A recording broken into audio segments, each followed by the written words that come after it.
देखो, did you know some companies in India pay only 15% corporate tax? क्या आप जानते हैं कुछ कंपनीज जो है वो 15% टैक्स पे करती हैं? येस और नो? तो आपका your answer should be yes.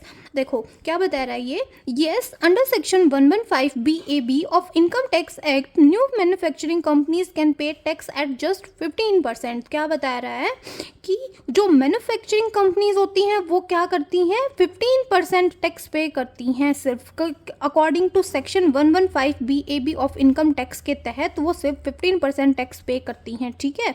But उसकी कुछ कंडीशंस होती हैं, बट देर आर कंडीशंस, वो कौन कौन सी कंडीशंस है? सबसे पहले आता है the company must be registered after 1 अक्टूबर 2019। देखो क्या बता रहा है, जो आपकी जो कंपनी है ना वो 1 अक्टूबर 2019 के बाद रजिस्टर होनी चाहिए। सेकेंड आता है it should start manufacturing before the prescribe date, जो प्रिस्क्राइब डेट है उससे पहले उसने अपनी मैन्युफैक्चरिंग स्टार्ट कर दी उसने। थर्ड आता है it should not claim certain deductions, उसने कुछ सर्टेन डिडक्शंस क्लेम नहीं कर रखी हो। It should be a domestic manufacturing company, वो एक डोमेस्टिक मैन्युफैक्चरिंग कंपनी होनी चाहिए। तो ये कुछ कंडीशंस हैं 3-4। तो ये कंडीशंस अगर वो सेटिस्फाई करता है the tax rate becomes 15% plus surcharge and cess.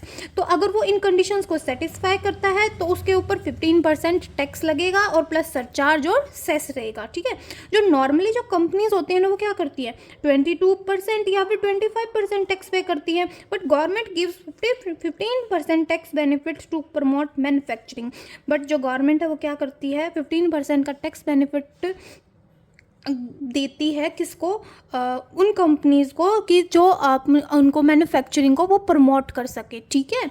So this is how some companies legally pay only 15% tax. तो इस वजह से जो कंपनीज है वो 15% टैक्स पे करती हैं लीगली, ओके, ठीक है।